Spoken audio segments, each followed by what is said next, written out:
जय सिया राम जी की। नमस्ते धर्म प्रेमी सज्जनों, मैं जेठालाल विश्वकर्मा आप सभी का हार्दिक स्वागत करता हूँ।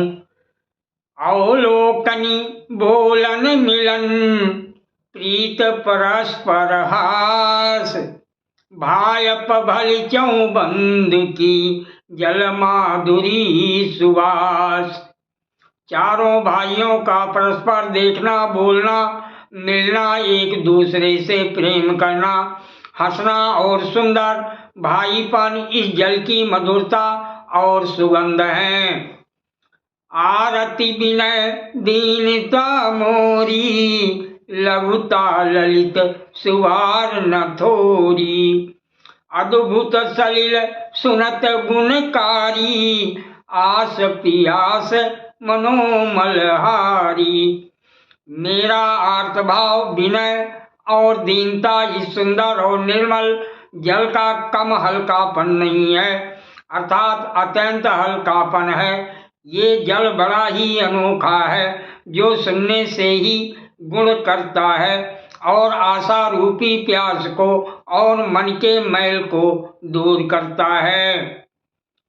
राम सुप्रेम ही पोषत पानी, हरत सकल कलि कलुष गलानी।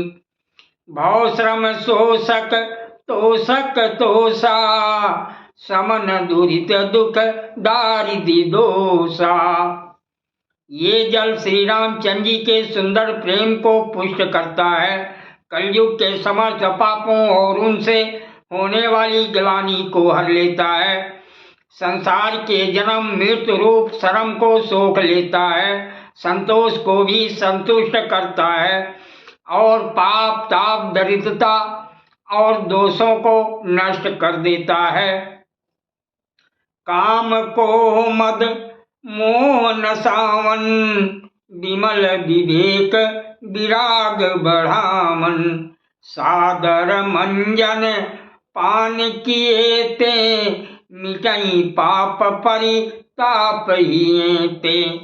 ये जल काम क्रोध मद और मोह का नाश करने वाला और निर्मल ज्ञान और वैराग का बढ़ाने वाला है। इसमें आदर पूर्वक स्नान करने से और इसे पीने से हृदय में रहने वाले सब पाप ताप मिट जाते हैं।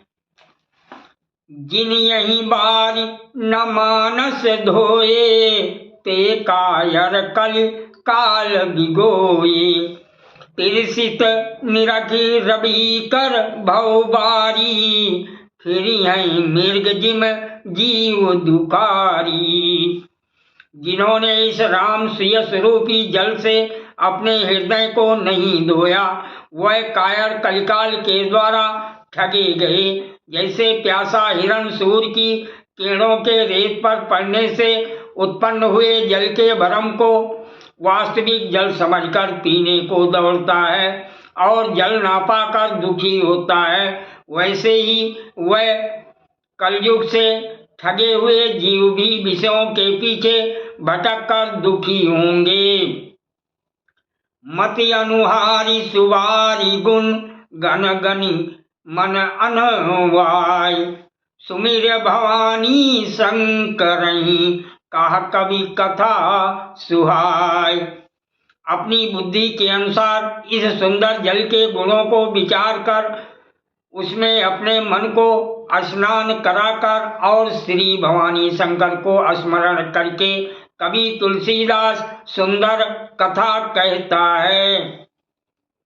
अब रघुपति पद पंकरूं, ये धरि पाई प्रसाद। कहूँ जुगल मुनि बर कर, मिलन सुभग संवाद। मैं अब श्री रघुनाथ जी के चरण कमलों को हृदय में धारण कर और उनका प्रसाद पाकर दोनों श्रेष्ठ मुनियों के मिलन का सुंदर संवाद वर्णन करता हूँ। भारद्वाज मुनि बसहि प्रयागा, तिन्हि राम पद अति अनुरागा। तापस समदम दया निधाना, परमारथ पथ परम सुजाना। भारद्वाज मुनि जी प्रयाग में बसते हैं। उनका श्री राम जी के चरणों में अत्यंत प्रेम है। वह तपस्वी, निगृहीत चित्त, जितेंद्रिय, दया के निधान और परमार्थ के मार्ग में बड़े ही चतुर हैं।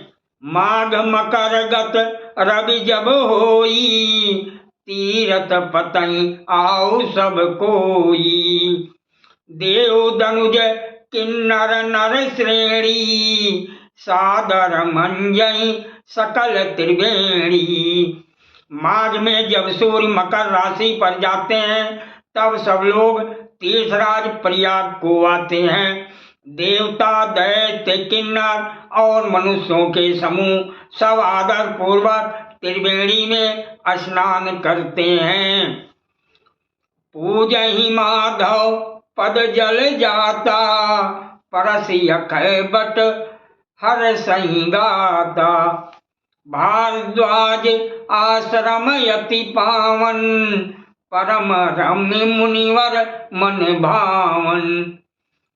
श्री बेड़ी माधव जी के चरण कमलों को पूजते हैं और अक्षय भट्ट का स्पर्श कर उनके शरीर पुलकित होते हैं। भारद्वाज जी का आश्रम बहुत ही पवित्र, परम रमणीय और श्रेष्ठ मुनियों के मन को भाने वाला है। तहाँ हुए मुनि ऋषि समाजा, जाएंगे मंजन तीरथ राजा। मंजहि प्रात समेत उछाहा, कहीं परस्पर हरि गुण गाहा। तीर्थराज प्रयाग में जो स्नान करने जाते हैं उन ऋषि मुनियों का समाज वहां भारद्वाज जी के आश्रम में जुटता है। प्रातःकाल सब उत्साह पूर्वक स्नान करते हैं और फिर परस्पर भगवान के गुणों की कथाएं कहते हैं। ब्रह्म निरूपण धर्म विधि, वर्णहि तत्व विभाग। कहीं भगति भगवंत के, संयुत ज्ञान विराग। ब्रह्मा का निरूपण, धर्म का विधान और तत्वों के विभाग का वर्णन करते हैं तथा ज्ञान वैराग्य से भगवान की भक्ति का कथन करते हैं। यही प्रकार भरी माघ नहाई, पुनि सब निज निज आश्रम जाई। प्रति संवत यति होई आनंदा, मकर मंज गौ नहीं मुनि वृंदा। इसी प्रकार माघ के महीने भर स्नान करते हैं और फिर सब अपने अपने आश्रमों को चले जाते हैं। हर साल वहाँ इसी तरह बड़ा आनंद होता है। मकर में स्नान करके मुनि गण चले जाते हैं। एक बारी भरी मकर नहाए, सब मुनीस आश्रमन सिधाए। जाग बलिक मुनि परम विवेकी, भारद्वाज राखे पद टेकी। एक बार पूरे मकर भर स्नान करके सब मुनीश्वर अपने अपने आश्रमों को लौट गए।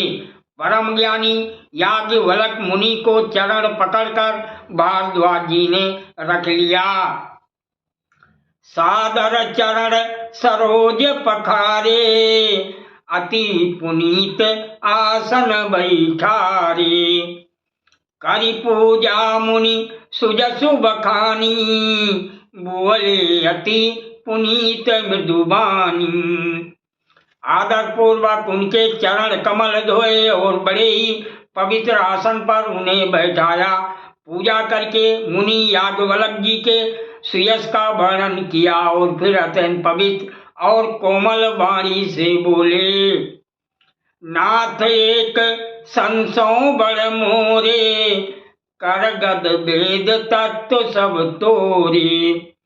कहत सुमोहि लागत भय लाजा, जौ न कहूँ बड़ होहि अकाजा। हे नाथ, मेरे मन में एक बड़ा संदेह है। वेदों का तत्व सब आपकी मुट्ठी में है, अर्थात आप ही वेद का तत्व जानने वाले होने के कारण मेरा संदेह निवारण कर सकते हैं, पर उस संदेह को कहते हुए मुझे भय और लज्जा आती है। भय इसलिए कि कहीं आप ये ना समझें कि मेरी परीक्षा ले रहा है, लाज इसलिए कि इतनी आयु बीत गई, अब तक ज्ञान ना हुआ और यदि नहीं कहता तो बड़ी हानि होती है, क्योंकि अज्ञानी बना रहता हूँ। संत कहाँ यस नीति प्रभु, श्रुति पुराण मुनि गाव, हुए न विमल विवेक उर, गुरसन किए दुराव। हे प्रभु, संत लोग ऐसी नीति कहते हैं और वेद पुराण तथा मुनिजन भी यही बतलाते हैं कि गुरु के साथ छिपाव करने से हृदय में निर्मल ज्ञान नहीं होता। अस विचारी प्रगटौ निज मोह, हरऊ नाथ कर जन पर छोहु, राम नाम कर अमित प्रभावा, संत पुराण उपनिषद गावा। यही सोचकर मैं अपना अज्ञान प्रकट करता हूँ। हे नाथ, सेवक पर कृपा करके इस अज्ञान का नाश कीजिए। संतों, पुराणों और उपनिषदों ने राम नाम के असीम प्रभाव का गान किया है। संतत जपत शंभु अविनाशी, शिव भगवान ज्ञान गुण राशि, आकर चारि जीव जग आई, काशी मरत परम पद लाई। कल्याण स्वरूप ज्ञान और गुणों की राशि अविनाशी भगवान शंभु निरंतर राम नाम का जप करते रहते हैं। संसार में 4 जाति के जीव हैं। काशी में मरने से सभी परम पद को प्राप्त करते हैं। जय सिया राम जी की।